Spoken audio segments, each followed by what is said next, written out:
Hi, welcome to the Forest of Arden. My name is Chris Ryan. In today's video, we're looking at 3 things that every single practice session should include. So for many of you watching this video, it's pretty much the end of the golf season. It certainly is here in the UK. We've seen the last of the competitions. We're seeing the winter conditions starting to show through.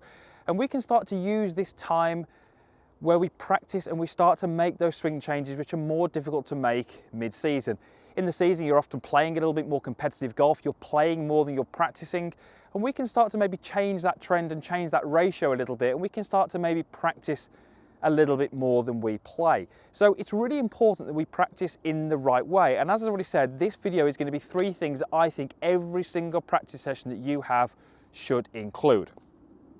Number 1, the first thing that I think every practice session has to have is a plan. You need to be going to your practice facility, whether that's the course, whether that's the range, whether it's the putting green, with a plan of what you're trying to do.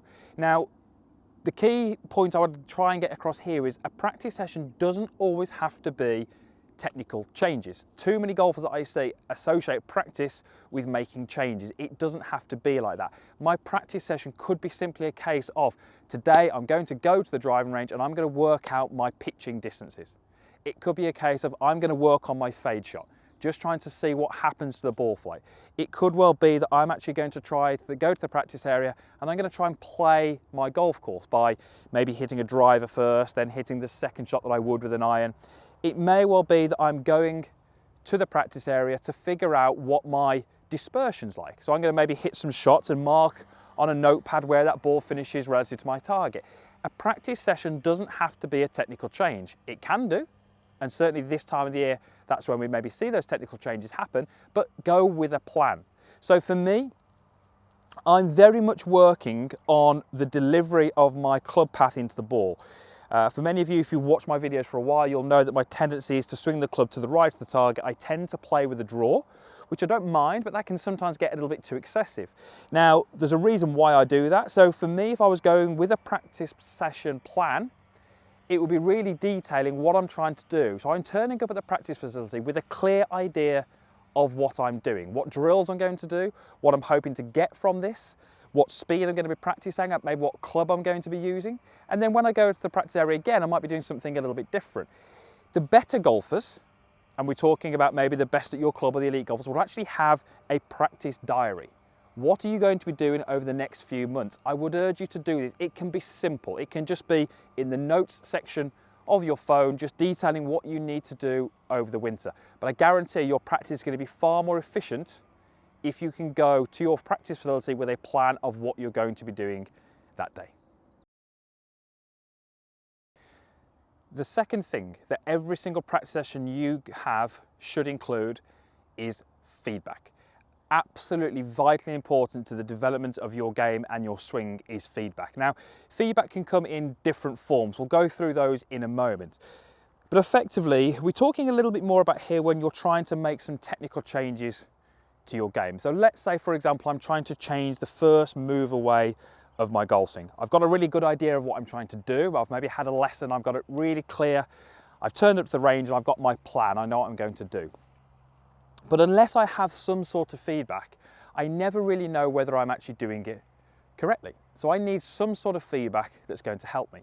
Now, that feedback can be in the form of maybe a video. So many of you will have, phones these days which are able you to video in slow motion. Absolutely fantastic. I personally wouldn't advise you to video every single golf swing you ever make, but it's great just to every now and then make some little swings. Maybe it's a drill you're doing. Video that drill and have a look at it. There's some feedback. What does it look like? Does it look like it should look? Does it look like it was when you maybe had your last lesson and you were covering this with your golf coach? So there's some sort of feedback. Mirrors offer great feedback. So again, I can maybe stand here, create some movements using a mirror to see whether I'm, achieving the desired moves that I'm trying to make. Ball flight. Ball flight is key. Ball flight is going to tell you what you did down at impact. If I'm trying to move my golf ball left to right and it moves right to left, there's some feedback. That feedback is really key to my development. We also have negative and positive feedback. So, for example, if I was working on my takeaway here, the idea for me might be that I'm trying to keep the club head a little bit more outside my hands. This alignment stick here is for me to miss. This would be what we'd class as negative feedback.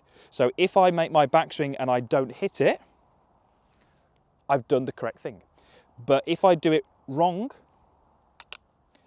that's the negative feedback. That tells me that I did that incorrectly. So there's something there which is going to highlight to me when I've moved the golf club or my body, wherever it may be, into the position that I'm trying to avoid.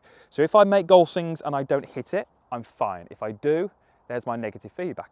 Positive feedback is the opposite. Positive feedback would be, let's say I'm trying to move the club, and this is just a very maybe excessive thing, but let's say I'm the golfer who moves the club too much in this way.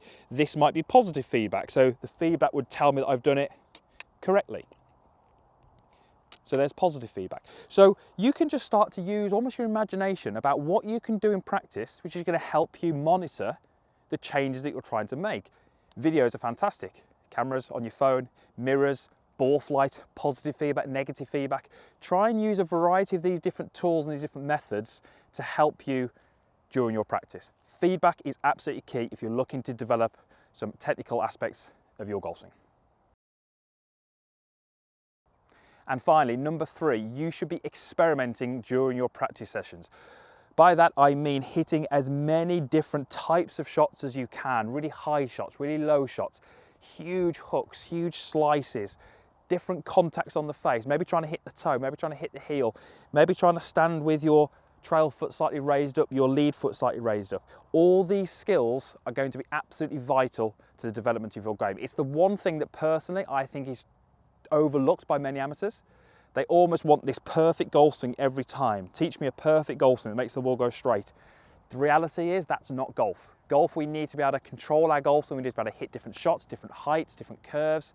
You look at some of the best in the world. I use Seve as an example. He had a fantastic short game, and he learnt the short game by experimenting, by using a longer club than he needed. It was a 3-iron he had to start with, and he had to learn how to hit high shots, how to hit low shots, how to hit all sorts of different types of shots with that one club. He had a lot of experimentation in his practice. We need you to do the same. I remember when I started to play the game, that wasn't planned, but there's a buggy just driven in front of me. When I went to the practice area and the buggy came out to pick up the golf balls, I'd try and drill balls at it. We all do it, but it used to help me. I'd have to put the ball back. I had to learn how to hit that ball really low. I had to learn how to do all those things. To me, it was fun, but it actually helped me in the development of my game. So your practice, and I would maybe say this would be the end of your practice session, would be things like aiming to the left, and let's see what the biggest slice is that you can hit. Then maybe aim to the right. What's the biggest hook that you can hit? Can you take your 6-iron and hit it lower than head height? Can you drill it really low? All of these types of things are going to get you to start to understand your golf swing a little bit more. It's going to make your golf swing a little bit more what I call robust. Too many golfers I see are too fragile. As in, on the course, they get so far out their comfort zone, they can't play golf. They get slightly a ball above, ball below, and it really throws them out. This type of practice is going to help you make your golf swing far more robust, and it's going to withstand a lot more of the questions that you get asked out on the golf course. So this is a great time to start to practice, start to make some changes. Make sure you have a plan.